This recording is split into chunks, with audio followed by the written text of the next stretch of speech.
find out what.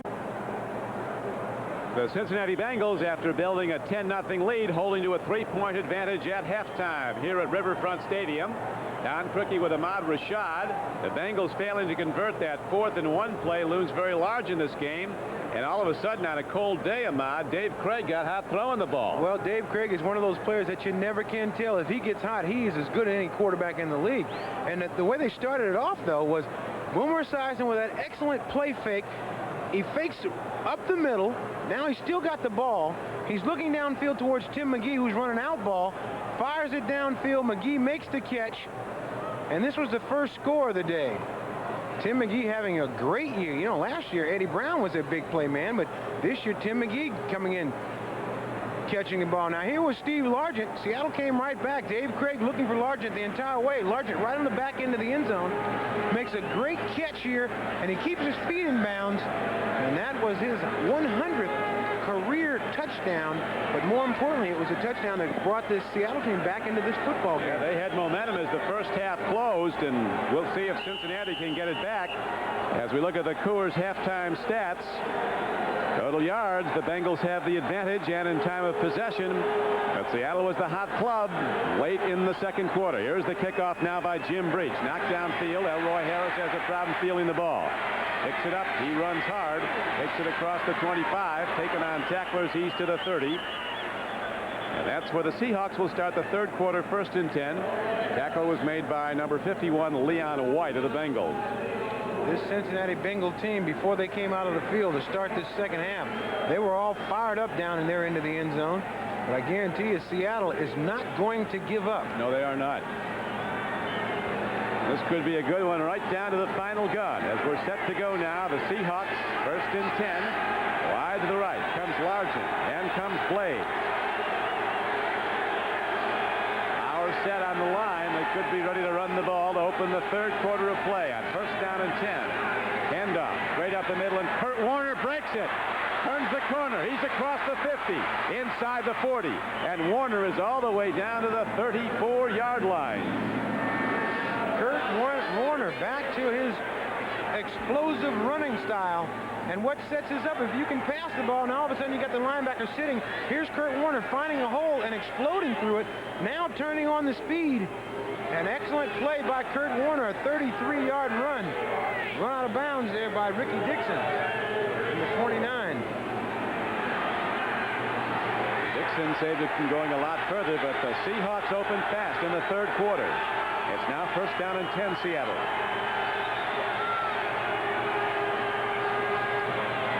John L. Williams. Nothing there. Might have gotten a yard as he tries the right side of the Bengal defense, where Reggie Williams came up number 57 to make the play. Let's watch the ISO of Williams in action. Well, Seattle going again with that jumbo offense. They've got Andy Heck playing tight end, but there you see Reggie Williams getting rid of Steve Largent, getting rid of Curt Warner, and then making the play. Reggie Williams, he is the inspirational leader on this defense. He's been around a long time and still playing very well. Really savoring that shutout that they had last week. It's very hard to keep any team in professional football off the scoreboard. And the Bengals did it last week. Warner again as he darts ahead on a 2nd down and 8 play, and doesn't get too much as he's shut down at the 33. Our NBC statistician Elliot Cal pointing out the 33-yarder was Curt Warner's longest run of the year. Kansas City in command of the Packers at Green Bay. Vikings holding on to lead the Atlanta Falcons. Detroit up on Chicago, a team that's really on a slide. Houston in command of Tampa Bay. Pittsburgh continues to lead the Jets. Buffalo got a field goal by Norwood before halftime. Washington getting right back in it after failing San Diego 14-0. It's 3rd down. Craig needs 7. Largent, one hand up, can't hold on to the ball. Richard Carey and Barney Bussey were converging on him. Richard Carey having the tough assignment of trying to cover Steve Largent man-to-man. Anytime they put Largent inside in that slot position, that's where he works best. That ball just a little bit overthrown. very hard to overthrow Steve Largent because he comes up with some great catches.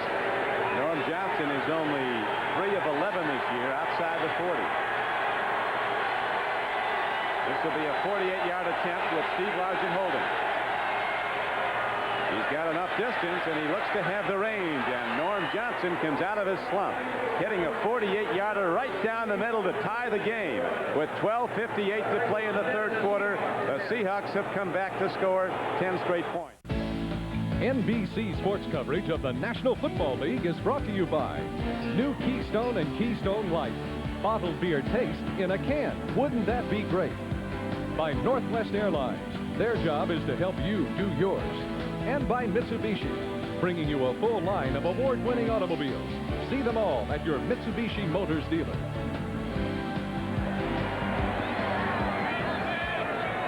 The Seahawks on a 48-yard field goal by number 9, Norm Johnson, have tied the game 10-all, and now Johnson kicks off to the Bengals. Kendall Smith and Stanford Jennings are back. This is Jennings at the 4.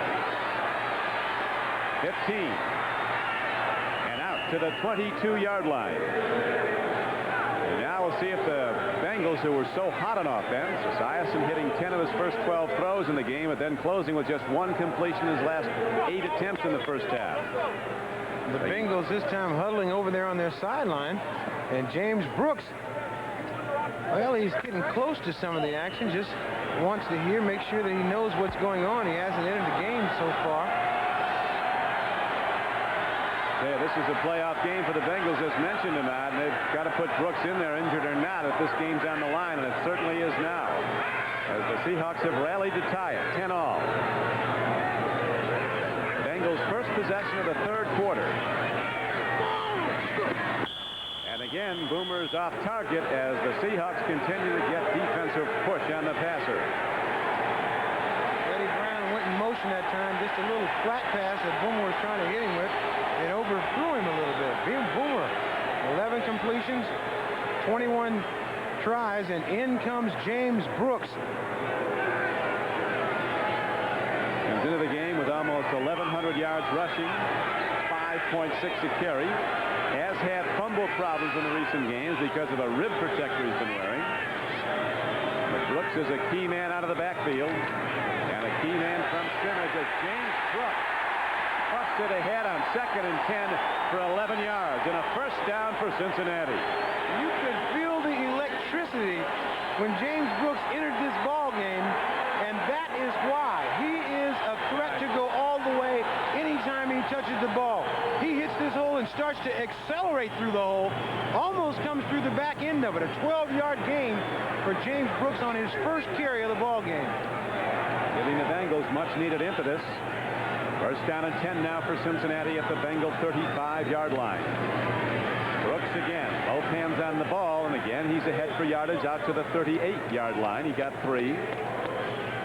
He said he's been experimenting with that knee brace, and the first day that he put it on early in the week, it felt a little clumsy, but he said by today, it feels okay. He's a small back, but he does run with a lot of power. After his recent fumble problems, he was questioned about it. He said it can happen, but remember, on any play, I can go all the way. Nobody knows that better than the Seahawks. And everybody else that has a chance to play against these Bengals. James Brooks, a game breaker from Auburn. 2nd down and 6 now for Esiason and the Bengals as they go to the run. Stanford Jennings gets some out to the 42-yard line. And the Seahawks quickly substitute their pass defense unit. Joe Nash makes the tackle. 3rd down and about 3 arises. Once the game starts to settle in, this quick offense really doesn't give a team a lot of problems. I think psychologically, when you worry about it the entire week, it starts to take a toll on you by the time you play them on Sunday. But most games settle down to just being normal. Bengals with the 4 wide receiver set now. Big down, 3rd down and 3 for Cincinnati in this tie game. Esiason gets time, makes the connection, and the ball is dropped by Kendall Smith. Wide open. Plays that turn games. Kendall Smith starting to run before he had the handle. And so the Bengals Bengals, seemingly with the first down, lose it, may have to punt. This is a play that you have to know what your offense needs from you. You must catch this ball. You don't have to turn and run. You just got to catch the ball to keep the plays going. A drop here, and all of a sudden it's a huge play. Just a little short pass, but by dropping that ball, now all of a sudden Cincinnati's got a punt. Lee Johnson left foots the ball and not very well, kind of shanked it, and it's going to hit down at the 40-yard line, and it's down there by Barney Bussey. So the Seahawks' second possession of the third quarter will be in very good field position. Lee Johnson's punt was good for only 18 yards. Sam White's counseling his offense. They haven't been getting it done. On a cold day in Cincinnati with the temperature dropping, Don Criqui with Ahmad Rashad. Got to have your lid on today, Ahmad, huh? That's right, a little nippy out there. And you know, the thing is, Cincinnati came out like a house on fire, and Seattle played them pretty much even. They've cooled down quite a bit. Yep. See if they can get that momentum back. Right now, though, as we go back to action, Seattle has the ball. They've scored the last 10 points of this game. The rally to tie it up. Krieg standing in, throws to an open man. Brian Blades is on the run. He's going to go the distance. They'll not catch Brian Blades, and the Seahawks have taken the lead. 60 yards for a touchdown. Sam White was so worried about this football team coming in. He said their record was, even though they had lost a couple of more games than the Bengals had, that they were a dangerous football team. And you talk about danger. Chuck Knox got his team playing very well. Brian Blades, I said, one of the best things he does is run with the ball after the catch. Lewis Billups would agree with me, number 24, who chased him into the end zone. Hey, Brian Blades kicked into that extra gear and just ran away from everybody. The longest play of the season for Seattle, a 60-yard touchdown play. And the extra point by Norm Johnson's up and good, and all of a sudden Seattle has taken over this game, leading 17-10. A great job by David Krieg avoiding the pressure of the rush. Now watch Blades just stop this ball. Now he's got a chance to catch it and run. It is all over with right there. After he gets about 3 steps going in one direction, there's not anybody that's going to catch him. And he's running away from guys that can fly. Another look by Krieg, stepping up into the pocket and firing the Blades, and Blades is off to the races. He said he wants to go to Hawaii to the Pro Bowl, and he is making a statement right here that he should go. Once again, David Krieg, feeling the pressure from the left side, steps in, fires at the Blades. Krieg looking the entire way, and he will give us a signal, I'm sure. Looking for a penalty flag, can't find one. There's reason to celebrate. David Krieg getting it done. He's had some interception and fumble problems, but not today. He's thrown for 2 touchdowns, no interceptions. Brian Blades, who's had some drops in recent games, dropped 2 touchdown balls against the Broncos, has come back today to catch 6 for 106 yards and a touchdown. He is a fine receiver. Does everything well. Now Norm Johnson set to kick off again as the Cincinnati Bengals really have their season on the line. They have to come back in this game if they're going to go back to the playoff, the defending American Conference champions. The kick is hit into the end zone, and Stanford Jennings is counseled, don't bring it out. So it comes out to the 20, first down and 10 as we look at the scoreboard. Minnesota extending its lead now to 10. Detroit up on Chicago by 7. Houston still up in front. Buffalo's rallied now to tie New Orleans in the third quarter, 19 all. But Bruce Smith, they turn him loose. He turns the game. Yeah, he can control that. That's one of the few people you see control a game from the defensive end position. The Bengals offense was a real masterpiece early in the game, but it bogged down. It's not been effective of late. And they'll try to go to the run as James Brooks turns upfield, but the Seahawks are there to get him. James Brooks on the run. Nose tackle Joe Nash makes the stop, number 72 for Seattle. Green, Nash, and Bryant across the defensive front. Been together since the '82 season as the front three. The Seattle Seahawks are playing with a lot of enthusiasm. They realize they have a chance to not only be in this game, but to win this football game. went over 1,000 yards receiving with that 60-yard touchdown play. His 6th catch of the day. Esiason has penalty markers down all about him as the play is whistled dead. And the Bengals, if they move. Yep. Number 78 before the snap. Munoz twice now has set up the pass block before the snap of the ball. Watch the left-hand side. Left-hand side of your screen, number 78. Munoz is off about a count ahead of the normal count. A lot of times that happens when you have a smaller, quicker guy in front of you, just in a little bit of a hurry to get on the guy. But Munoz having a little bit of problem with the snap count. 6'6", 284 pounds. Last time, as you know, Ahmad, these two teams played December 31st of 1988 in the AFC Divisional Playoff game. Cincinnati pounded the ball, rushing for well over 200 yards against Seattle. But today, the Bengal offense has been centered around the pass, and of late, there's not been the connection. Here's Esiason throwing on 2nd and long, out pattern, and another drop ball at the 20-yard line. Ira Hillary loses the handle as the Bengal offense has come a cropper with 9:16 to play in the 3rd quarter. That's 2 big drops down for Kendall Smith. These are the kind of balls you must catch in games like this to keep the drives alive. These are the type of things. Dropping balls like that is like taking the air, inflating a balloon a little bit, because this is a very catchable ball. He's got somebody in his face, but the ball hits him right in the face.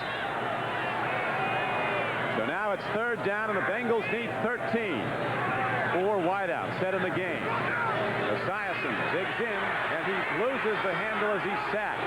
The Seattle pass rush coming hard, and Esiason is down. Jacob Green first to get there. Jacob Green has been so intense this entire weekend. I saw him yesterday, and he was ready to play yesterday. Here he just comes on bringing that pressure. Here comes Jacob Green, number 79, the left side of your screen. He's right on Boomer Esiason before he can let that ball go. He's so quick, so intense. He's only 250 pounds, but he has such great agility. Joe Walder unable to hold him out, and Lee Johnson's back into punt, his 2nd punt of the day. Not that long ago, as you saw, just 18 yards. This time he hits a good one, a long spiral downfield. David Hollis backs up to his 39-yard line. Looks for blockers, and Hollis gets out to the 47. As markers come in, there was an illegal block on the play by Seattle on the return. A 44-yard punt by Lee Johnson, a 7-yard return by David Hollis. Eric Caddis was down to make the play in the tackle on special teams.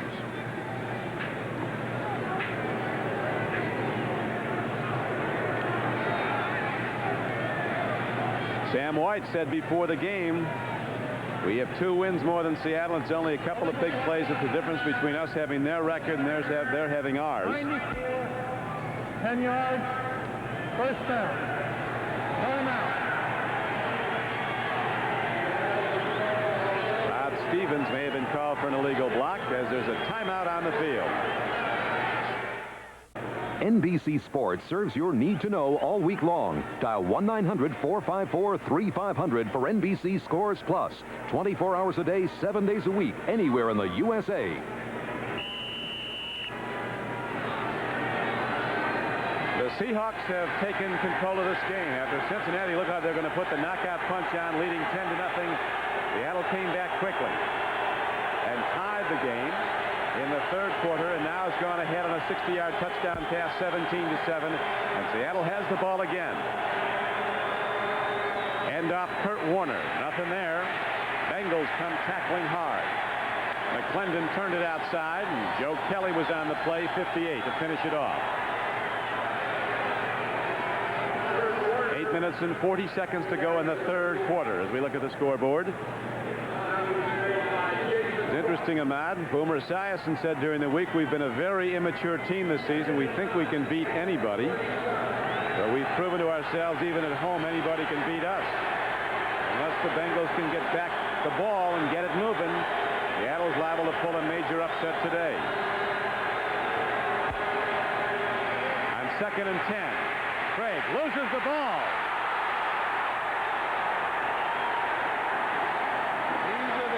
Things that have plagued the Seattle Seahawks all year. David Krieg, and Chuck Knox has to be nightmare before. Yeah, disappointed, upset, probably 1,000 other feelings, but David Krieg trying to look downfield to find somebody, and all of a sudden that ball just knocked out of his hand. Another look, Krieg looking downfield, and looks like he just hit it on his thigh pad, and the ball's loose. But Edwin Bailey, left guard for Seattle, got the ball back. So the Seahawks keep their possession alive. Third though, and they need 16. That ignited the crowd, that fumble. Out pattern to John L. Williams, running hard. They hem him in, and John L. is cut down short of the first down at the 41-yard line. He had to get to the 46. Krieg and the offense go off. Seattle will punt the ball. Lewis Phillips was on the tackle along with Leo Barker. John L. Williams, no chance to get that first down, but he is running a lot harder. Yeah, that was one of the things they thought John L., because of the various injuries, wasn't hammering in like he did last season. You pointed out he had a rib injury and an ankle injury. Everybody has to go at this late date, though. Ruben Rodriguez hits the punt downfield, hits it well. Kendall Smith comes up on the ball at the 23-yard line. To the 30, he's out to the 34-yard line. 37-yard punt and an 8-yard return. Next weekend, more action here on NBC Sports. Saturday, a special edition beginning with NFL Live at 3:30 Eastern Time. Then the Denver Broncos, winners of the AFC West already, head into the Valley of the Sun to take on the Phoenix Cardinals. Sunday, it's a football doubleheader. In Game 1, many of you will see the Houston Oilers face the Bengals here in Cincinnati. In the second part of the doubleheader, most of you will see the Bills battle the defending Super Bowl champion 49ers. Check your local listings for the games in your area. James Brooks on the playing field, and he's play fake to him. Esiason throws, and it's caught at the 46-yard line. Tim McGee turning out, and all of a sudden, Esiason and McGee are back in sync. In concert, they make the connection for a first down, but McGee is down. His fifth catch, 14-yard gain. Fifth catch for 82 yards, and if Tim McGee can't go, this will be a big loss. There's McGee on the out ball. Harper making the tackle. As he goes down, looks like he might have just fallen on the ball. There it is again, McGee with the catch. Harper running out of bounds. Yeah, that's... He's up on his knees, so that's a good sign. You felt that rock, haven't you? Yeah, that you get the wind knocked out of you, you think you're dead. $500 for a breath of air. That's exactly right what happened to him. He fell down on the ball. And boy, the funny thing is, guys around you are laughing because they know you're not really hurt. You just got the wind knocked out of you. Trainer coming out trying to ask you what's wrong. You can't talk. It is a helpless feeling. But Tim McGee's okay, and he made the big play again. A 14-yard gain for a first down. Look at that ball was right underneath him when he came down. The Bengals trail the Seattle Seahawks 17-10. 7 minutes and 19 seconds to play in the third quarter. Esiason hit 10 of his first 12 throws today.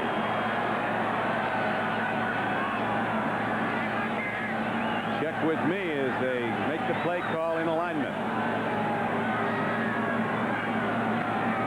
Timing pattern, quick out. They go to Eddie Brown. Clinton moves on, and Eddie Brown is out close to a first down. And a marker comes in after the tackle. Might be a roughing call, as Eddie Brown is down to the 45-yard line of Seattle. Eddie Brown is the type of player you got to get the ball in his hands. Face mask on perhaps Dwayne Harper. Harper's down there. Just a little stop pattern by Eddie Brown makes the catch, and now he turns around to do his work. Harper right in front of him, has him tackled up around the head, and then, oh boy, then Eugene Robinson, number 41, trying to get a lick on Eddie Brown, catches Harper on the side of the head. Here's another look. Watch number 41 in white come into your screen. There's Harper 29. Now, just as he starts to wrestle him down, watch Eugene Robinson, 41, just catches him in the side of the head. Harper's getting up. He's dazed. He was really dinged on that hard hit. It's a first down for the Bengals. Esiason looking deep. Here's the rush again, and Esiason loses the ball. One of his linemen gets it back. Bruce Kazurski, number 64, the veteran center from Holy Cross. Excellent play by Kazurski. We saw Boomer in trouble. He was right on top of it. Boomer dropping back the pass. He's got some pressure from Joe Nash, and David Wyman gets that ball knocked loose, and Kazurski's right there to fall on it. Second and a long 22 yards. Seattle getting a big rush. They've not had it much this year. 4 wideouts in the game on 2nd and 22. Esiason tries to stifle the rush, going to the run to Stanford Jennings, and he doesn't get much. That Seattle defensive line, you know, they took a lot of heat early in the year. They called themselves the China Wall. Looks like they're coming back into play. After Hunter made the stop. As you see Sam White signaling in the next play. And when Sam signals in these plays, Tom Catlin, the defensive coordinator. When White signals in the plays from the sideline, the entire team knows the play. He's not just signaling it into the quarterback. He's signaling it into the entire offensive team. Therefore, nobody should be able to make a mistake because they all know what the play is. Boomer stands in. Downfield throw. It is almost intercepted. James Jefferson, number 26, an extra defensive back, quickly cut in front of Tim McGee and broke up the play. Very nearly picked it off. Again, the big push up front as Seattle's Jeff Bryant put the heat on Boomer Esiason.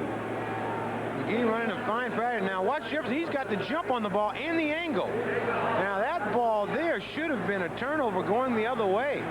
Those are the things that in the past Seattle has been able to take advantage of situations like that and get the turnover. There he just happens to miss the ball. Boomer only 3 for his last 15 attempts. Here's the punt downfield by Johnson, and it hops into the end zone. Hollis lets it go. It will come out to the 20-yard line with the Seahawks going offense 1st and 10. 47-yard punt, but a 27-yard net.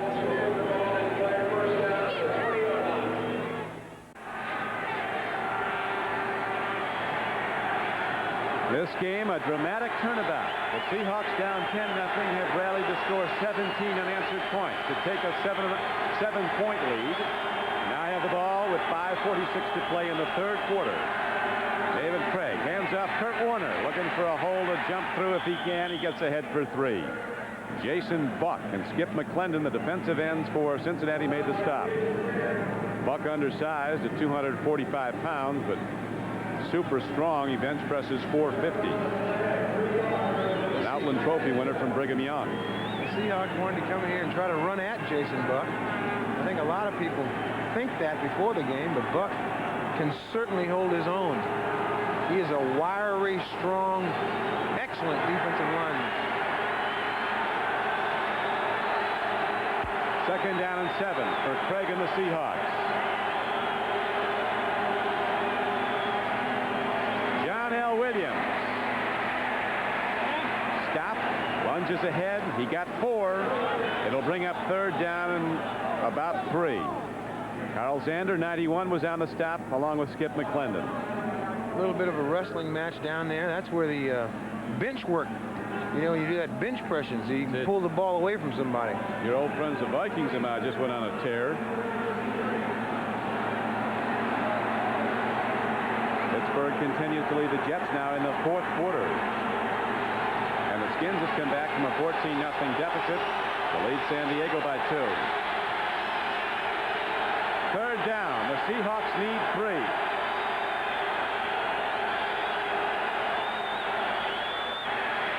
Warner turning upfield. They'll get him. No gain. They have to punt the ball. Leo Barker staying at home as the Seahawks look to cross up. The pass rush and the pass coverage with a run. But on the tackle, David Grant, number 98, and Leo Barker, number 53. An excellent play by the Cincinnati defense. This is a huge play right here. Seattle trying to pretend like they're going to throw the ball deep and handing the ball off to Curt Warner. And boy, there's a lot of people around that ball. led by David Grant, the 58. Bengals coming with a 10-man rush. They're going for the ball. They don't get near it, though. The punt is high. Kendall Smith waits for it. Fields it. Tries to turn the corner.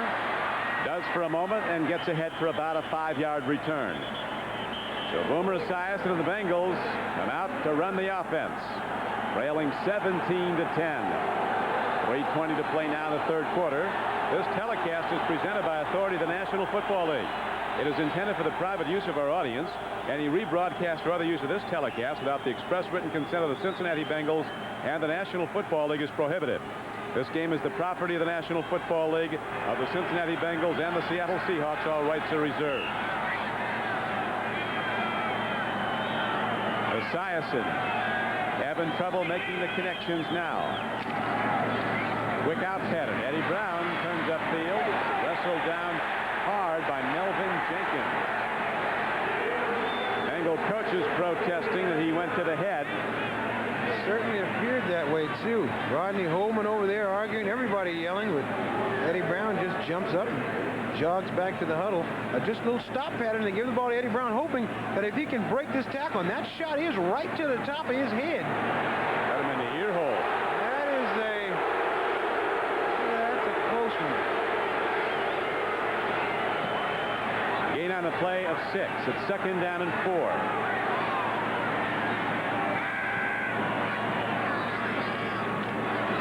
Brooks spins, drives, and gets close to the 45-yard line. He'll be just short of a first down by about a yard. James Brooks so explosive. If he can just find a little crack, he will explode through there. That's why he's so dangerous. He has that ability to change directions going full speed and then turn it up another notch as he explodes through the hole. You have got to wrap him up. And here comes Cincinnati with a quick, they're up to the ball very quickly.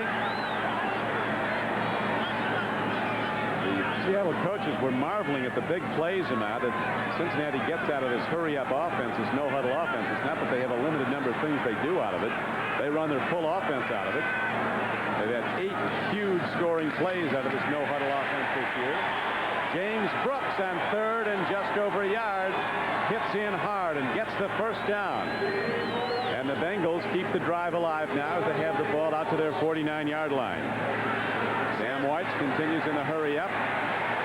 Penalty marker down. Long ball downfield. Marker is down. It's broken up at the 13-yard line. Might have been a quick snap penalty. There are 2 flags down. One at the line of scrimmage, one in the Seattle secondary. You hit it right on the head, Don, when you talk about trick plays. The Bengals do not have trick plays. They have a very good offense that they can do anything from it. And there's Chuck Knox. He's a little bit upset. He thinks he got him in that quick snap deal. I tell you, at practice yesterday, he was rather vehement, wasn't he? Talking about. Certainly was. Bob McElwee, the referee. They have already warned them once.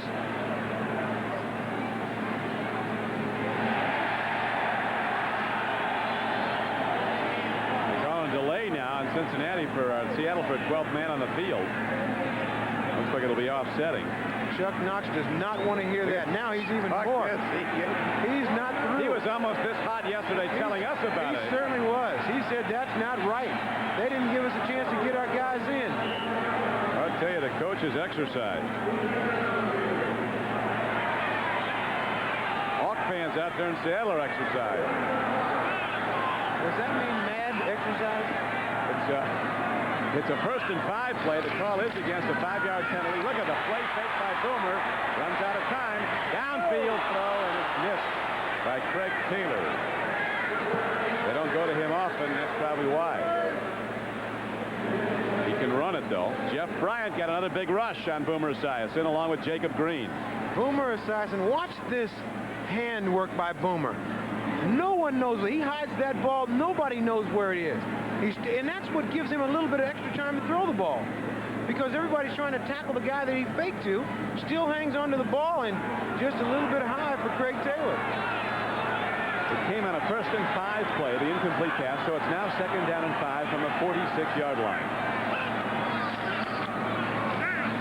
Craig Taylor moves ahead for very little yardage, trying to hit into the right side of the Seattle defense. He's to the 44-yard line of the Hawks. Joe Nash got him. You see the third quarter clock winding down to 1:40. And now, after a 1st and 5 play, the Bengals find themselves with 3rd and 3, almost 4.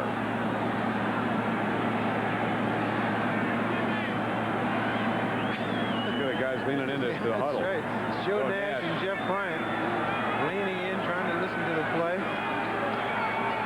I don't know if it would help if you heard them the way they call the play. They get the Skinner defense and the Geronimo offense.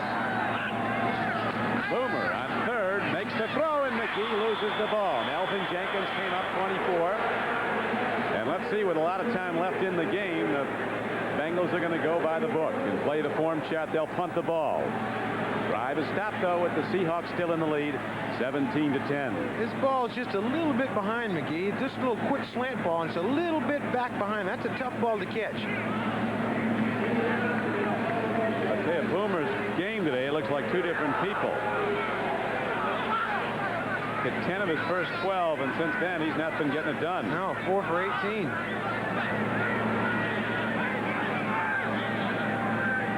David Hollis is back deep for the Seahawks. Lee Johnson puts a high wedge shot on the ball, and Hollis there catches it at the 14-yard line. So the Seahawks go back on offense with a 7-point lead. Kick off the New Year in style with NBC's Championship Monday College Bowl lineup. The excitement begins with the Hall of Fame Bowl, where the SEC power the Auburn Tigers take on the Buckeyes of Ohio State. Then high-scoring Florida State battles Nebraska in the Sun-Kissed Fiesta Bowl, followed by a game which could determine the national championship. It's the Federal Express Orange Bowl as #1 ranked and undefeated Colorado goes against the Fighting Irish of Notre Dame. The best in the bowls, New Year's Day on NBC Sports. 58 seconds to go, 3rd quarter. Seattle's Dave Krieg dropping the throw. His team leading 17-7. Throwing a catch to John L. Williams. Not much yardage. He's out to the 16-yard line. David Fulcher was up quickly to make the tackle. Offensive huddle there on the sideline. They need to get this huddle. They got to get themselves going because they have done nothing offensively in the second half. And I'm sure that's what most of the guys are talking about over there, getting their offense going. They have a high-powered offense that is running low on fuel. 22 seconds to go, 3rd quarter, clock running. 2nd down and 7 for the Seahawks at their 17. Warner. The 19-yard line, it'll bring up 3rd down and 6. Jason Buck, 99 on the stop again for Cincinnati. And that'll do it for 3 quarters of play at Cincinnati, but Coach Chuck Knox has seen his Seahawks rally to take a 7-point lead.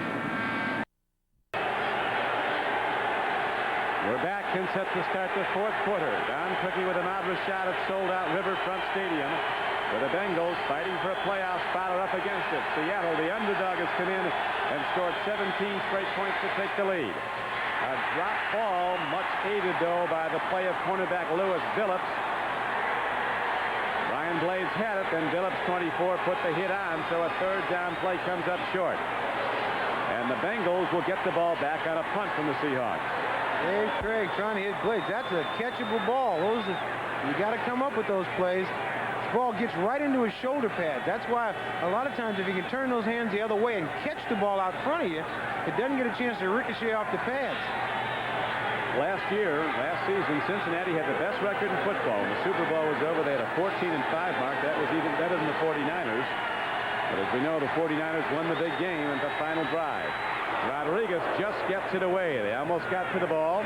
Kendall Smith from his 42. And the coverage is right there. David Wyman, the veteran linebacker from Stanford, 92, down to cover on the play. But again, Esiason and the Bengals have very good field position from which to work. They do, but they haven't done much, Don. 49 yards in the 3rd quarter, while Seattle had 114 yards. New Orleans Rams in Buffalo still tied. Houston continues to lead Tampa Bay by 10. As the Oilers look to hold to their lead in the AFC Central with the all-important game, perhaps, against the Bengals coming up next Sunday. 1st and 10. Esiason goes to the run.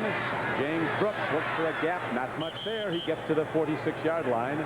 Brooks ran for 3 before linebacker Tony Wood knocked him down. This Cincinnati Bengal offense needs a tiger in their tank right now. The Tigers appear to be playing for the Seahawks. Get Denzu out of that cage over there.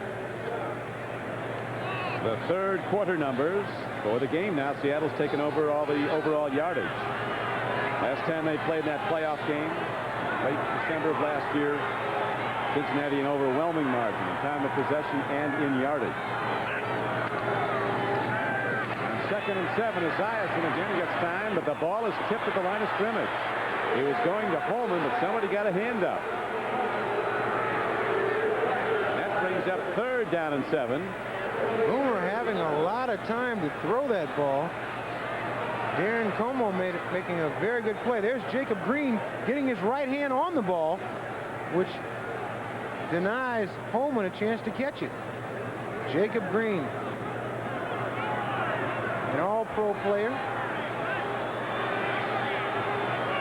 Boomer has said he wished they had offensive line ratings. His would get 100 on a lot of games. Now he throws, and it's low but caught. And ahead for the 1st down on 3rd down and 7 is Kendall Smith, who dropped that 3rd down pass earlier that was right in his hands. This time he makes a terrific play right off the turf. Well, Boomer doing an excellent look. They want to get him right up on the ball and go again. Look at Sam White. He wants him to go right now. They're still a little late in getting the ball up. They caught Seattle with 12 guys on the field. High throw to James Brooks. Look at him take on people, and James Brooks at 182 pounds fights his way inside the 45-yard line. But as you pointed out, Ahmad, markers are down as the Seahawks really drives them nuts. The coach is trying to substitute against this hurry-up offense. And Chuck Knox just totally frustrated. He didn't know what they're going to call. He said they're not consistent in this call.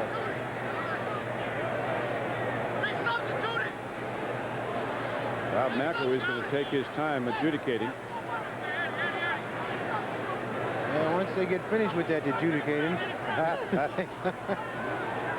they still don't know what to do. Once again against Seattle. Now Coach Knox, I tell you, he's ready to go up like Mount Helen out there. Mount St. Helens. Mount St. Helens. They don't have to keep Tell I'm from Buffalo, right? We don't have too many mountains on them.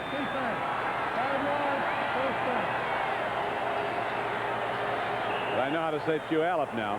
Good. See, I have to keep you up to date on these names out there in the Northwest. Puyallup.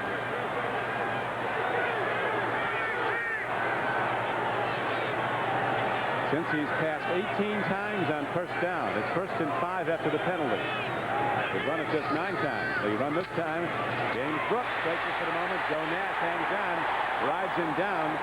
But James Brooks, who summons power from that light body, 182 pounds, to take on defensive linemen and drag them along, breaks it ahead for 11 yards and a Bengal 1st down. And brought down by Joe Nash and Jacob Green. Joe Nash on him first. He's powering past all the big guys. He has that ability to explode on those defensive linemen while they're still engaged with a block. So it's almost like a double team in there. Just broke his own Bengals single-season record, rushing record. Most remarkable stat, not only is he over 1,100 yards, he averages 5.6 a carry. That's going to go up today. On 1st down, Esiason with a timing out pattern, but he's not close to Ira Hillary. Boomer gets some tail on the ball, and it takes off on him. Once again, Sam White's trying to get his team to get right up on the ball and go again. They're trying to go with a quick snap. Might go to that Bone 8 return pass that ran last week at Cleveland. Hand off to Brooks. Fake sweep back to Esiason, and he hit Tim McGee for a touchdown. That was a picture-perfect play, but also one of the normal plays that they have in this offense. Sam White. Now, boy, I'm telling you, got players running on and off. And 2nd down and 10 now. Both teams at their full complement. 11 guys each way, just like it's supposed to be. But there are 3 tight ends in now for Cincinnati as they run with James Brooks cutting back. He's inside the 25-yard line on a 2nd down and 10 play and gets to the 23. Joe Nash was again the lead tackler for the Seahawks. Again, Seattle confused with their defensive substitutions. I don't think they have 10, 11 guys out there. Somebody on the Seahawks kicked the ball. That's a way to get a little time. In basketball, they untie their shoes. Football, when the referee puts the ball down, he just... Or you can look for a contact lens. That's right. Inadvertently kick the ball a little bit. Now give me a chance to get my guys on and off the field. David Wyman, smart guy, Stanford grad. That was a very smart move there by Wyman. 3rd down and 4. That'll be the new thing now they'll have to rule on. Can you kick the ball? Brooks. Nothing there. He finds a way. And here comes a marker in. And the umpire threw it. What often indicates holding on a tight end. Holding against Cincinnati is the call. With 11 minutes and 23 seconds left to go in the game. Knox and Catlin checking their defense. I think Chuck is counting people.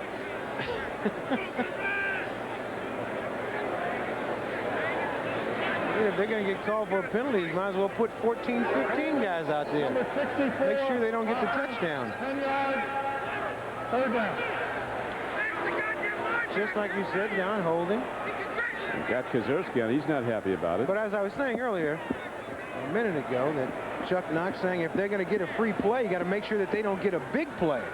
So what's the difference in having 12 or 14 out there?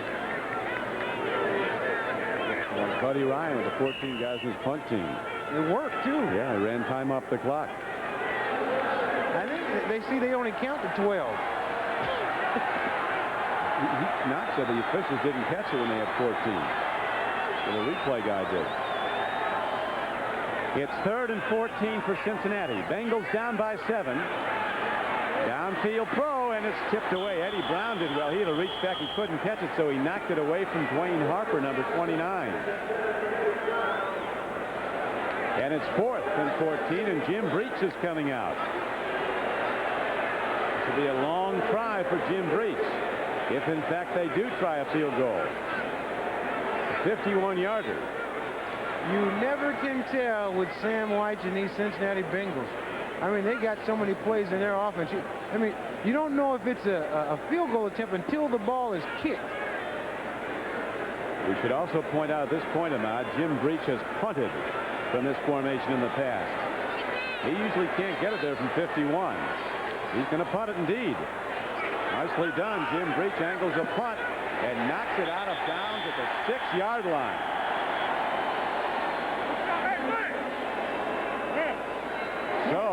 So they do go to the punt from their place kicker. We'll be back after these messages from your local station. Two coaches on the cutting edge of the NFL rule book. As we're in the 4th quarter, the Seahawks aren't going to be a playoff team this year, but they're certainly playing like one. As Seattle holds a 17-10 lead, and Cincinnati's got to get their offense in gear, which they seem unable to do. They certainly do, and in order for them to repeat or play like they did last year, they have got to do it right here now. Seattle intent on not letting them do that. Seattle, this is a playoff game for the Seahawks. They knocked off one contender last Monday night. Now they're looking to do it on the road, but they're deep in their own end as they go to Curt Warner. And Reggie Williams, who's been doing it for 14 years, comes up and makes the big defensive play. Reggie Williams, the inspirational leader. And it's not only inspiration at this point. He backs it up with a lot of physical activity.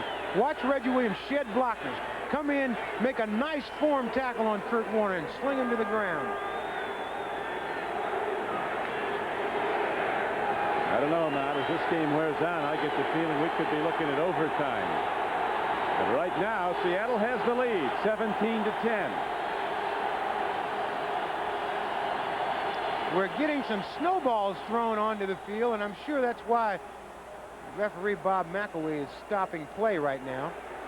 A little brisk in the jungle today. There is snow. Reggie Williams, the councilman, trying to quiet the crowd down a little bit, tell them it's not fair.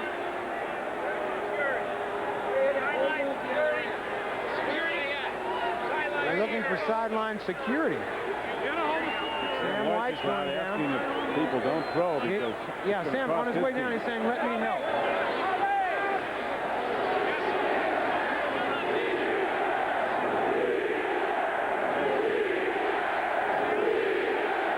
Sam White's one of the people that was very upset about the dog pound when they were throwing things. It's flying out down here in the jungle. These fans here are getting a little bit out of control. I don't know where they find the snow to throw the snowball. Now Sam White is running over to the Seattle side of the field. Perhaps he and Coach Knox are going to tee it up.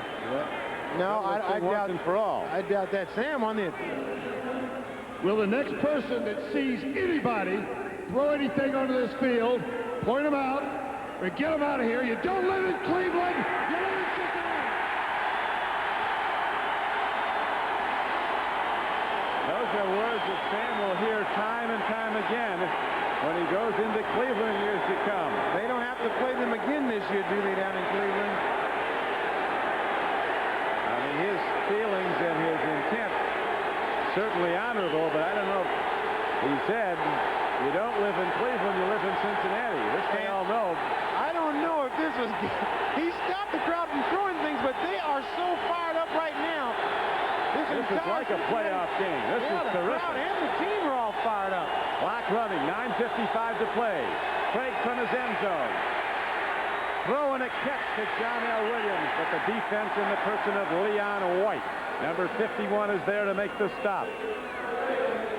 I don't know if a coach has ever gone over to the microphone and made an announcement like that, but it certainly worked. In talking to Sam last week, he said he enjoyed the dog pound. He thought it was great for fans to go crazy like that, but when you start throwing things, then it becomes a little bit dangerous.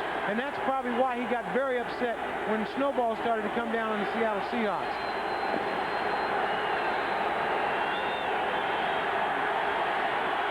Sam wasn't going to sing the anthem when he grabbed that mic. Third down and 6 for the Seahawks. Krieg from the gun. Timing pattern. Brian Blades loses the ball. Eric Thomas goes in with the tying touchdown. There's a penalty marker down. Ricky Dixon made the pop to freed the ball. Eric Thomas made the interception, but there's a marker down at the line of scrimmage. It apparently is against the Seahawks. Penalties negated. Touchdown goes to the Cincinnati Bee, which has stirred this crowd and fired this whole effort. Makes the play that will tie the game if Breech hits the point after.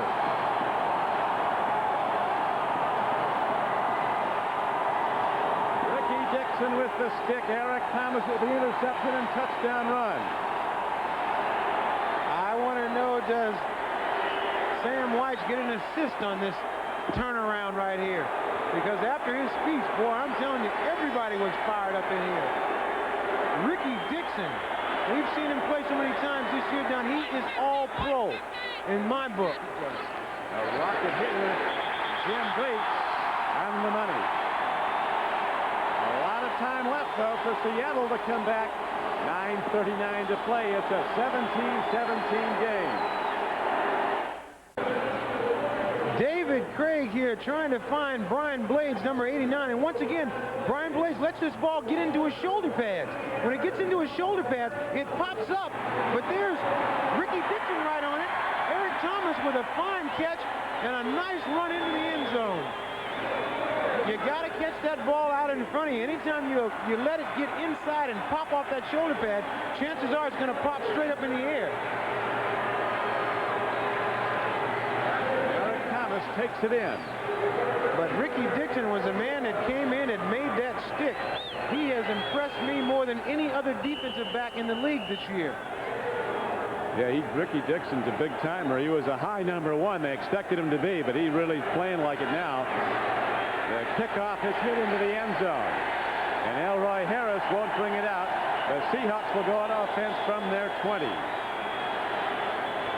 Lee Johnson driving that kickoff into the end zone. they're starting up after the play as the Bengals jump in. Cooler heads prevailing. Little chicken fighting. Joe Kelly's a fiery player, an ex-Husky. Well, he knows that everybody at home out in Washington is watching this game.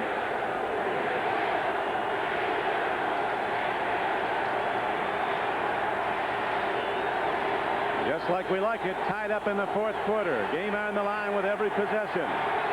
Here come the Seahawks. Brian Blades to the left. Largent, who set the record today with his 100th career touchdown catch. Wide to the right, to the top of your screen.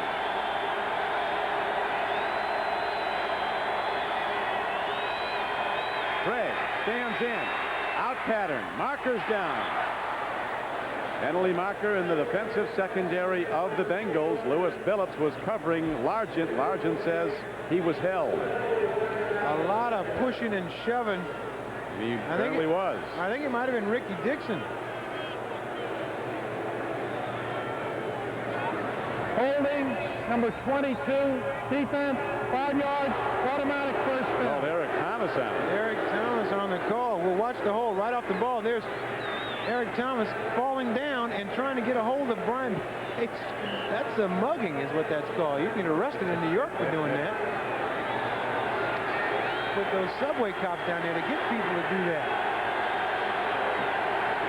So now the Hawks have the ball at their 25-yard line. First down and 10. The game tied 17 all.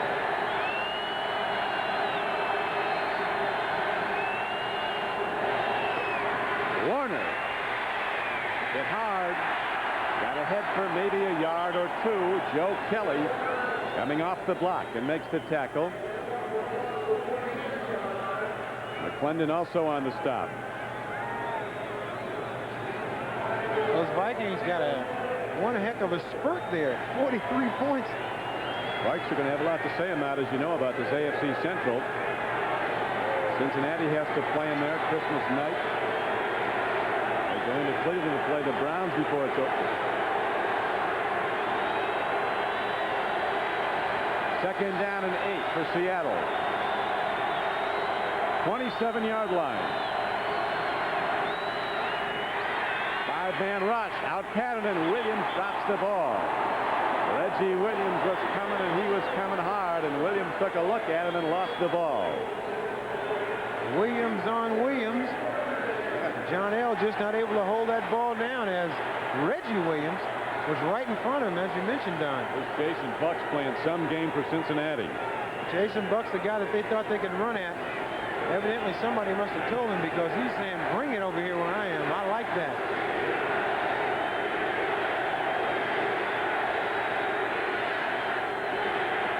The Bengal fans up and chanting defense. Third down comes up.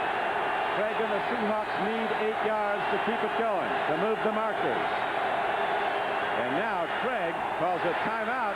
The official says the play is dead. He got the timeout called. Krieg protesting something. Barney Bussey was uncovered there. He was right up on the line of scrimmage, and there was no one there to block him. And as Krieg looks over, he calls a timeout, which everybody didn't hear, including the center. What a game, and it's got 8:37 still to be played, maybe more. NBC Sports coverage of the National Football League is brought to you by Mazda Cars and Trucks. Mazda, it just feels right. By Levi's 505 Jeans. And by Extra Gold Draft, the party time beer with a full tilt taste.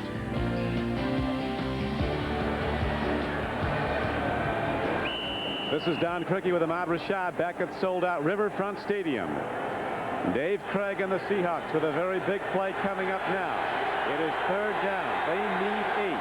Game is tied, 17 all. 8:37 as you see left to play. Vegas hit 19 of 30 throws for 208 yards, 2 TDs, 1 intercept. There's a long ball. Largent makes the play. Steve Largent, the Hall of Famer, makes a Hall of Fame play at the 38-yard line of the Bengals. Going up between 2 receivers, a 33-yard gain on 3rd and 8. And Ricky Dixon, number 29, is playing Largent to break this pattern off. And what Largent does, he keeps going and just follows the ball all the way in. Great possession catch. He has been doing this year after year. This is signature. Should be, well, it's a little extra duty for Dave Krieg keeping an eye on the play, but that was signature Steve Largent right there. He has done that to every great cornerback in the league. We can't forget him out. Everybody with 20/20 hindsight, but in the first quarter, Cincinnati passed up a 23-yard field goal on 4th and 1 and went for it, didn't get there. I think maybe they had the feeling that in order to win this football game, they got to put 7. They got to try to put touchdowns on the board. Very tough to play it close to the vest early on in the game because it takes away from your confidence a little bit.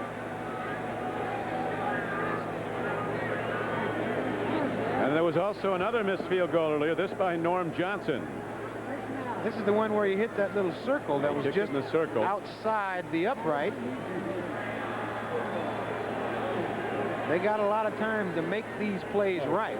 Those are some mistakes that they made early on in the game, but we got a lot of time to play here, Don. Big plays in this game. Yeah, Warner with that 33-yard run, Blades 60-yard touchdown pass, and Largent just now with that ever important on 3rd and 8. He catches a 33-yard pass that gives Seattle good field position. And Seattle's offense seems to go like that. They just haven't been able to put into those, 5 yards, 7 yards, 8 yards. They seem to get in a hole and then come up with a big play. Yeah, it's hard to get a bead on what their offense is doing because they're doing all kinds of things and they get 3 bad plays and 2 good ones. An important factor also, Matt, Seattle just called that timeout. They have just 1 timeout left. The Bengals have their full complement of 3 remaining to be called. 1st and 10 Seahawks. Play fake. Big in trouble. Buying time. Throwing back near side to the tight end. Travis McNeil takes it downfield to the 23-yard line. So Dave Krieg improvising, buying time. Back and forth, and he ends up with a 17-yard connection. Great play here by David Krieg. He's constantly looking for him an open receiver. When a quarterback starts to scramble like that, the receiver has to come back to the quarterback. And that's what Travis McNeil does, makes the play, and then gets forward for a nice gain. Great play by a very heady quarterback in David Krieg. John L. takes on the tacklers and gets ahead to the 21-yard line. Well within Norm Johnson range now. Joe Kelly and David Fulcher combined on the tackle for the Bengals. This Bengal defense, when the pressure has been on, they have risen to the occasion. But Seattle right now putting a little bit more pressure on them. And that's a little bit of pressure on Norm Johnson there, number 9. They're well within his range now. A kicker, you talk about a kicker being in a slump. It only takes 1 miss to be in a slump. Yeah, that's right. And 1 big hit to get out of it. 2nd down and 6. John L.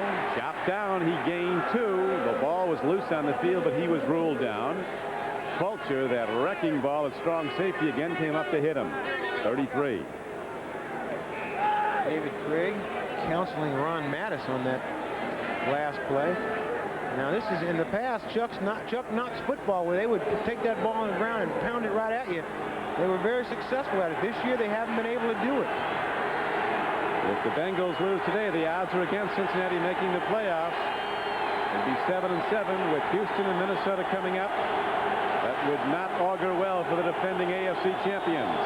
Right now in this tie game, Seattle's Dave Krieg on 3rd and 4. Runs out of trouble, breaks it. He's going to go for the 1st down and more as he's all the way down to the 3-yard line. It's 1st and goal, Seattle. Leo Barker saves a touchdown, if but for the moment. I mentioned earlier that these 2 quarterbacks are very dangerous runners. David Krieg is the type of guy, if he can't find anybody open, he is an excellent open field runner. Here, he just fakes out and takes off running down the field. This was, I mean, to this point in the game, that was the biggest play. It was a huge one. Biggest play in the game right there. David Krieg just taking off running. 15 yards. Pushing people out of the way. Now the Bengals dig in their goal line defense. It's 1st and goal, Seattle. in a tie game. Warner caught, knocked down, little or no gain. Leo Barker, 53, shot the gap and got him. It'll be second down and goal from there. The Seahawks taking as much time off the clock as they can. They'll run it down, try to use up as much as they can. They surely have Norm Johnson ready to put it up and through from almost point-blank field goal range if need be. But they have 2 more downs to try to get it in. The trick here is no turnover. You don't want to have a fumble or an interception in this area. Second and goal from the 3.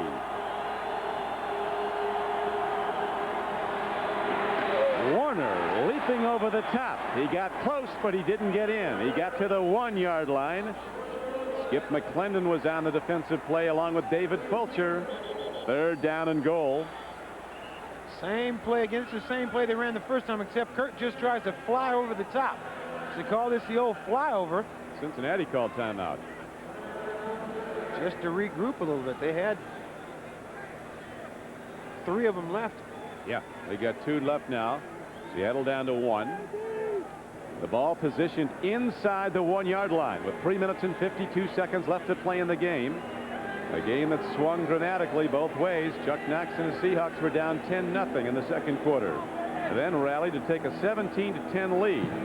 Then on the defensive play when Eric Thomas picked off a interception and ran it in for a touchdown, it went to a tie score at 17-all. That's how we stand now.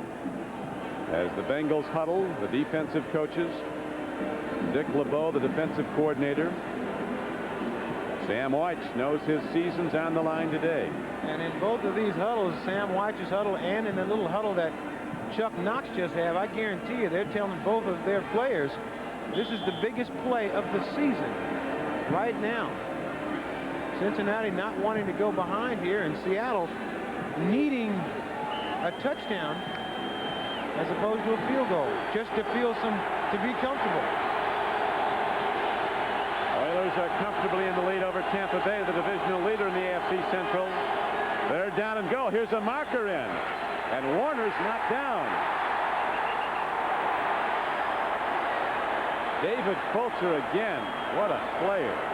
They tried the very same play, but David Fulcher told me before the game he hasn't gotten a chance to get a real good hit on anybody. He got one right there on Curt Warner. Well, it's going to be against Seattle or not because Norm Johnson's coming out. It looked like they threw the penalty before the play started. Fulcher already 9 tackles today. Fulcher is an all-world safety. Let me be understood on that. Not only is he the largest safety, but he is playing like he's the best. 240 pounds, and he hits with every ounce of it. At the enforcer, it's strong safety. He asked me, he came over and said, "Do you think I could have played when you were playing?" I said, "Listen, babe, you could have played anytime." The man on the end of the line is entitled to move. The head linesman blew the whistle at the snap. There will be no play. There is no foul. Mistake by the official. Big play for Seattle. The Seahawks get third down over again. Give Seattle a reprieve. Maybe some of that yelling that Chuck Knox did to the referee earlier.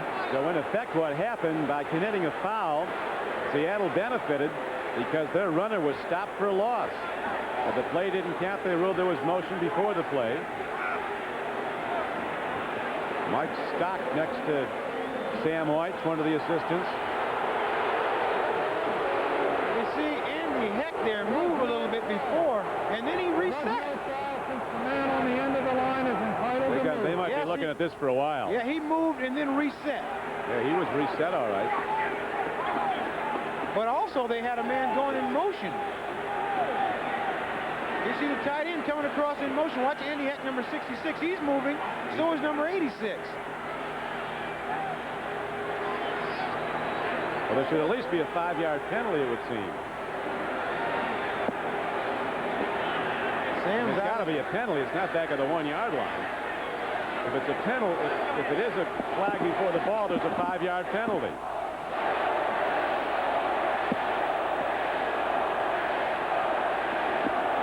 That's exactly what Sam Wyche is saying. It should be a 5-yard penalty.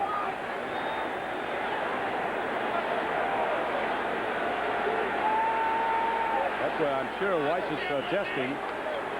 If it's no play and there was a foul call, there has to be penalty yardage.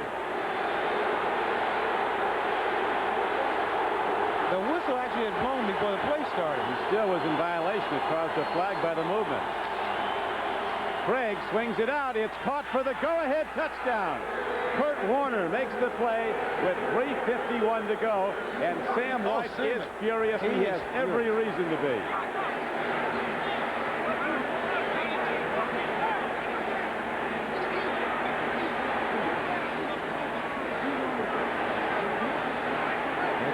They've got to give an explanation to the crowd. They might have, but all I can figure them out is that they called encroachment on the defensive lineman of Cincinnati before the snap of the ball. Because it was an offensive penalty, if they did get the play over, they had to call a 5-yard penalty. And now the extra point. Attempt is ready to be put up by Norm Johnson, with Largent holding. It's good, and with 3:51 to play in the game, the Seattle Seahawks have again taken the lead, this time by a 24-17 count. Here's the touchdown. Just a little swing pass out to the side to Curt Warner, who is all alone, and that gives Seattle a 7-point advantage.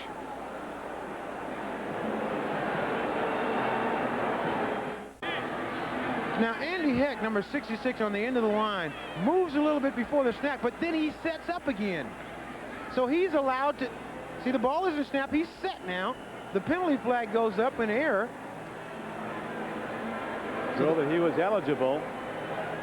And so that was the official eligible to move. That was the explanation given by the officials to Sam Weiss. And now the kickoff return by Stanford Jennings as he runs it out to the 28-yard line. Esiason, who was so hot with the throwing arm early, has to get hot again now. The Seahawks will take the measure of another playoff contender, as they did Monday night, upsetting Buffalo. Seahawks playing a fine football game here today. Which they are. They came in here loose, and even though they realized they didn't have a chance to go to the playoffs, now mathematically, which is actually no chance. Boomer coming right out now, goes to James Brooks, who runs it out to the 32-yard line. Seattle playing zone defense with extra defensive backs in the game, looking for the all-out pass attack. Game clock down to 3:30 and running.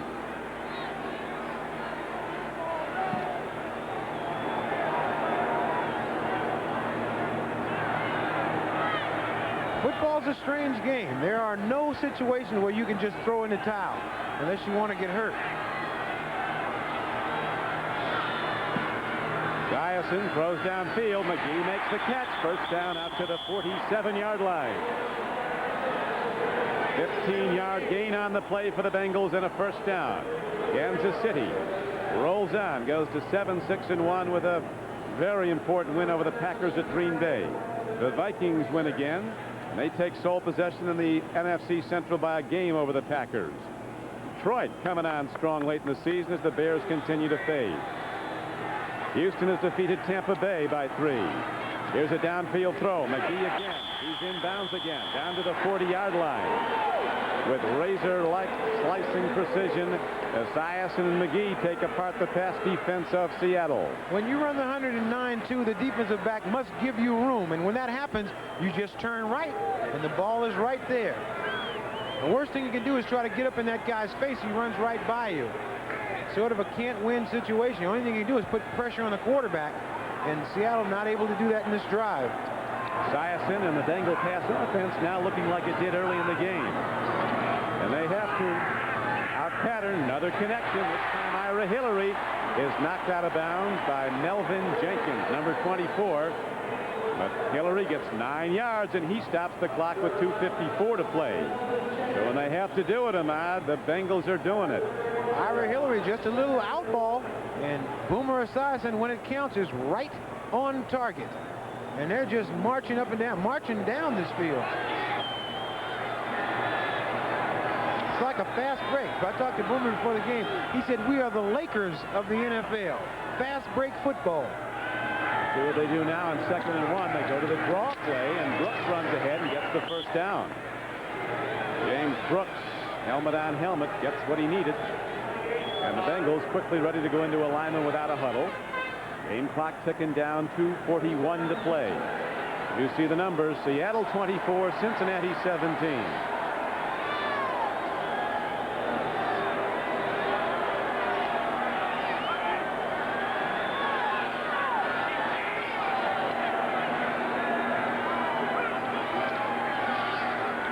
Another out pattern, another connection. This time it's Kendall Smith, and another penalty marker comes in the secondary of the Seahawks.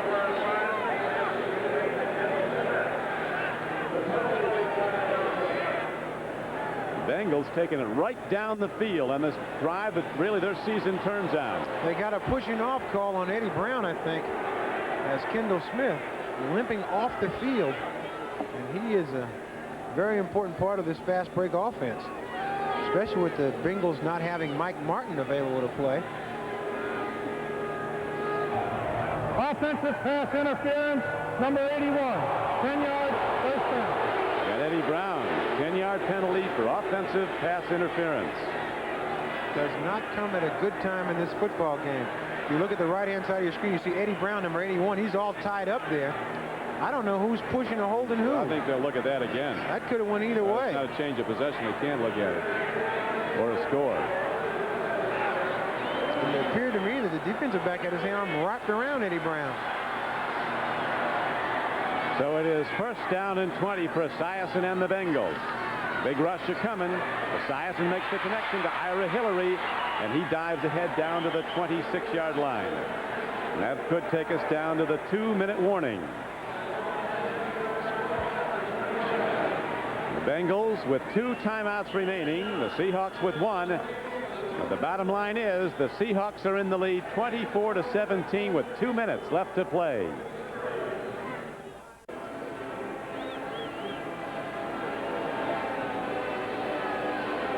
This is Don Criqui with Ahmad Rashad, and the season could very well be on the line for Boomer Esiason, Sam Hoyt, and the Cincinnati Bengals, the defending AFC champions.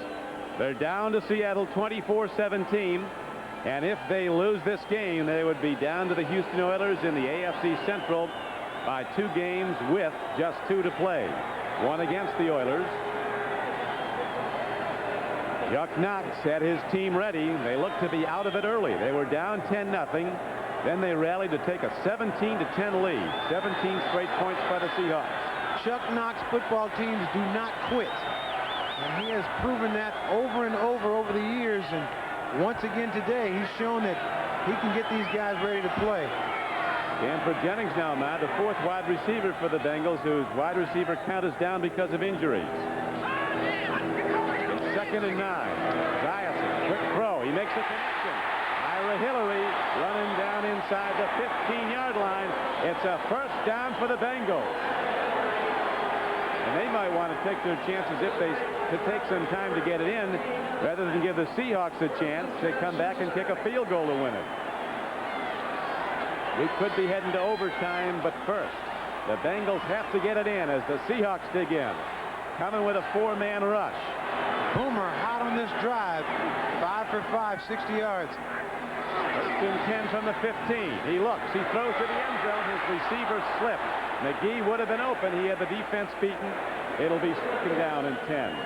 Tim McGee had a chance to be wide open, but on the break, coming off the break, he lost his footing a little bit and just wasn't able to break out because he was wide open.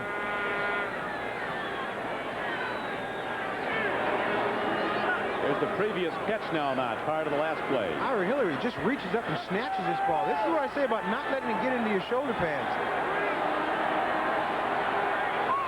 2nd down and 10 for the Bengals. On a drive they must make turn into a touchdown. Esiason out pattern. Stanford Jennings. He's down to the 7-yard line as the game clock is down to 1:14 and running. And the Bengals call a timeout. They have 1 left. So it's going to come right down to the final gun, maybe to overtime.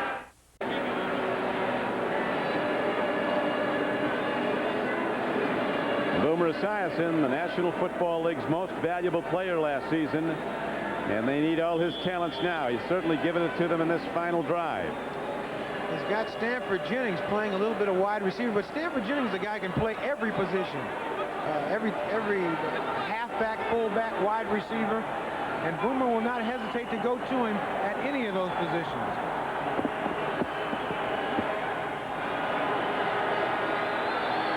Bengals often like to run the tight end hide here, where we're down to 1:14 to play.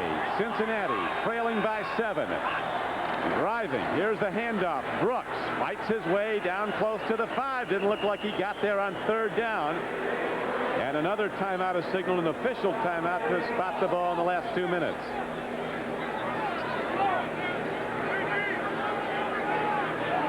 Once again, Sam White giving the signal. I'm sure he wants all the big boys in. When you put those muscles up like that, I know what that signal is. Here's Rodney Holman now, ready to come in. This is the biggest play of the game right here, 4th and 1, and they have got their big boys up front. Their season hinges on this play. The season is turning on this play for the Bengals. 4th down and 1. They have to score. Rodney Holman's in the backfield.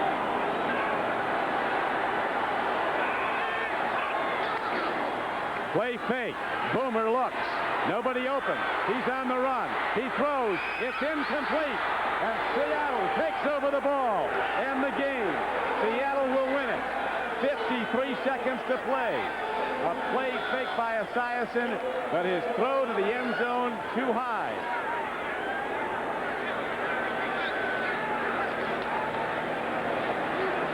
Here is an excellent play call. Nobody knows where the ball is. Now Boomer looking downfield. Gets run out of the pocket, and he trips a little bit here. Doesn't get a chance to get set up, and just floats his ball a little bit too far because he had Rodney Holman open. He did indeed. He didn't get a chance to set his feet. There's Sam White looking on. Dave Krieg, 22 for 33 for 258 yards and 3 touchdowns. Boomer, 21 of 42 for 246 and 1 touchdown. Now the Seahawks go into their prevent offense. Prevent losing the ball. They just take the snap, and the clock ticks down to 49 seconds. White signaling for a timeout. The final one. They get it. Timeout, Cincinnati. And now it's time for the Most Valuable Player Award, sponsored by Budweiser. Today's MVP is David Krieg, quarterback for the Seattle Seahawks.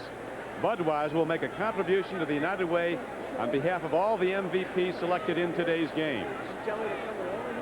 The executive producer of NBC Sports is Terry O'Neill. Producer of today's game, Terry Ewert. The director of the game and the coordinating producer of NFL football, Ted Nathanson. Associate director, Ray Benassi.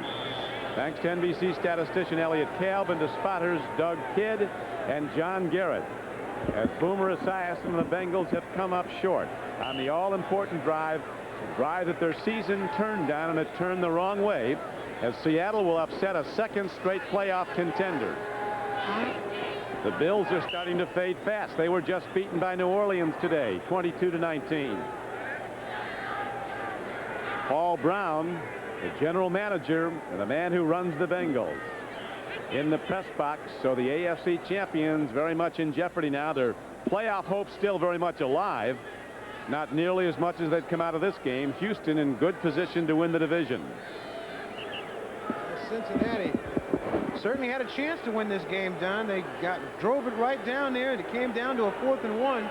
Just weren't able to convert. Sam White is very upset. Going over, congratulating Chuck Knox, and certainly Knox and his Seahawks are to be congratulated. Playing for pride. They showed a lot of it the last 2 times out, and they're going to decide who goes to the playoffs, even if they don't get there themselves. We'll be back.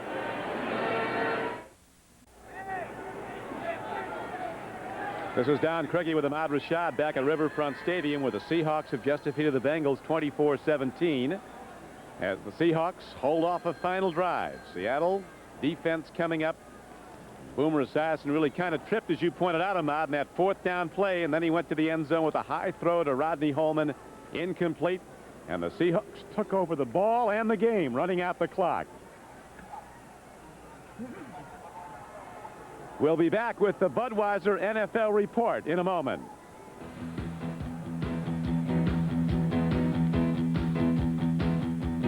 Tomorrow.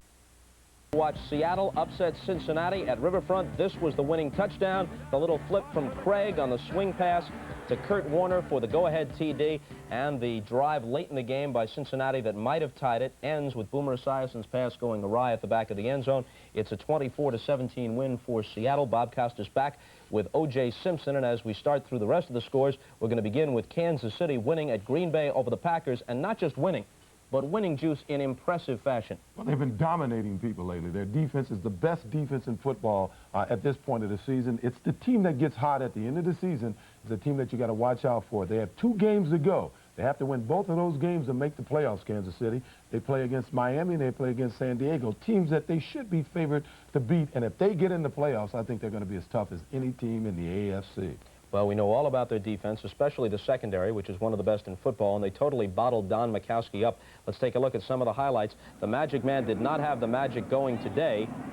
Eventually, Steve DeBerg gets Kansas City on the board. He falls down. He's untouched. He pops back up. He hits Jonathan Hayes for a touchdown and a 7-0 lead. A little bit later, Christian Okoye will take it across. He had nearly 100 yards rushing today. Another big day for him. He scores from inside the 5. Then Majkowski was sacked and fumbled. A gift touchdown ensues for Kansas City. Just before halftime, Emil Harry latches onto it with 7 seconds left. 21-3 was the halftime score. Scoreless second half. Kansas City over 500 for the first time this year. They got out of the gate slowly. They lost some close, tough games in Marty Schottenheimer's first few weeks. But now they're 7-6-1. OJ's been touting them for 5 or 6 weeks now. They've got at least a shot at a wild card berth. Minnesota is alone now atop the NFC Central. Green Bay's loss coupled with their victory at home. The Vikings are 9-5. They win over Atlanta 43-17. Rich Karlis kicked 5 field goals. DJ Dozier starting in place of an injured Herschel Walker. Walker with a dislocated toe on his left foot. Dozier throws 19 yards to Anthony Carter for a first-half touchdown off an option play. They also sacked Chris Miller a couple of times and forced fumbles in the process, and both those fumbles are returned for Minnesota touchdowns. Keith Millard from 31 yards, Tim Newton from 4 yards. It all adds up to an easy 43-17 win at the Metrodome. Also in the NFC Central, Chicago loses for the 4th time in a row. First 4-game losing streak for the Bears under that man, Mike Ditka. So they have lost 8 of their last 10, and with this defeat today, they've been eliminated. Watch Bob Galliano, seldom seen play, going off tackle from the quarterback spot for a 14-yard touchdown and a 7-3 Detroit lead in the second quarter. Barry Sanders had over 100 yards today. He goes 18 yards on this one for a second quarter TD. Detroit had a 17-10 lead at the half. Sanders one more time from 3 yards out. This was in the third quarter as they put some distance between themselves and the Bears. 27-17, the Bears have won the NFC Central the last 5 consecutive years. Now they are eliminated. Not only can't they win the division title, they're out of the wild card chase. The bottom fell out in 1989 for Mike Ditka and the Bears. We're coming back. As you know, Seattle wins at Cincinnati today, 24-17. A look at some of the highlights. The Orange Santa Claus was happy in the jungle early. The Bengals jumped out 10-0. Esiason threw a 21-yard touchdown pass to Tim McGee, but then Dave Krieg started the comeback just before halftime. Steve Largent latches onto the 10-yarder. It's the 100th career touchdown reception for Largent, all-time NFL record, breaking the mark of 99 set by the former Packer Don Hutson, who retired in 1945, so the record stood for 44 years. Following a Norm Johnson field goal of 48 yards that tied the game at 10, it's Krieg again in the third quarter to Brian Blades, 60-yard touchdown, 17-10 Seattle. Then Cincinnati bounces back to tie. Krieg to the air, but the receiver is hit. The ball is jarred free. Eric Thomas picks it up, goes 18 yards for the tying TD, even at 17. Now here's the winner. Seattle drives back down. Little swing pass to Curt Warner. Third TD pass for Krieg on the day, 24-17. Cincinnati got inside the 10-yard line of Seattle late in the game, but then on 4th down, an Esiason pass fell incomplete at the back of the end zone, and Seattle hands Cincinnati a very costly defeat at 24-17. That won't make Sam Weish any happier, and he certainly was angry in the fourth quarter when Cincinnati fans began throwing things on the field. He raced across to the opposite sideline to grab the microphone and address the crowd and let them know exactly how he felt. Will the next person that sees anybody throw anything onto this field, point them out, or get them out of here. You don't live in Cleveland, you live in Cincinnati. Tell him, Sam. Those are comments he's going to hear about the next few years because obviously the Bengals and Browns are AFC Central rivals. The Bengals don't have to go back to Cleveland this year. They shut them out this past week in Cleveland, but obviously in the next several years they'll have to visit, and many Cleveland fans are not going to take kindly to that characterization of what goes on in Cleveland Stadium. Nonetheless, it's what Sam Weiss said at Riverfront today, and the Seahawks go on to beat the Bengals 24-17. Houston, alone atop the AFC Central with a record now of 9-5. They led 20-3 at the half. They held on, withstanding a couple of late touchdown passes by Vinny Testaverde, and they win at the Astrodome 20-17. Warren Moon threw 2 touchdown passes in the first half for Houston. Let's take a look, in fact, at some of the highlights from that game. And here they are. My wish is their command. Here is Jerry Glanville looking on as his team jumped out to an early 20-3 lead with Warren Moon hitting Drew Hill at the back of the end zone. He keeps his feet in, and it's 10-3. Before halftime, Moon again. Curtis Duncan, a sliding catch. With Givens hurt, Duncan has gotten to play more, and he's been effective. Now here's Testaverde in the second half. The second of his 2 touchdown passes. Ron Hall made the catch, but now as time runs out, it's Glanville walking off, his team the leader at 9-5 in the AFC Central. Pittsburgh blanks the Jets, and after a terrible start, the Steelers, if nothing else, have achieved respectability, and they've got an outside shot at a wild card. They're 7-7. They win today, 13-0. Huge win for New Orleans at Buffalo. The Bills are really stumbling. After being so impressive early in the year, their record has now fallen to 8-6. 22-19 is the score. Morton Anderson's field goal in the fourth quarter wins it for the Saints, who were quarterbacked by John Forcade. He started the game for the recently ineffective Bobby Hebert. Forcade threw a couple of touchdown passes. So did Jim Kelly for the Bills, but New Orleans wins it, and we're back after this. After a 6-2 start, Buffalo has now lost 4 of their last 6. Let's backtrack and take a look at some of the highlights of this game on a wintry day in Buffalo at Rich Stadium. John Forcade, as I told you, started. Bobby Hebert hasn't been getting the job done lately for New Orleans. And in the snow, here's Forcade scrambling around a little bit. He dumps it off to Dalton Hilliard. Hilliard goes for his NFL-leading 16th touchdown on a play that covers 54 yards, and at that point, the Saints led.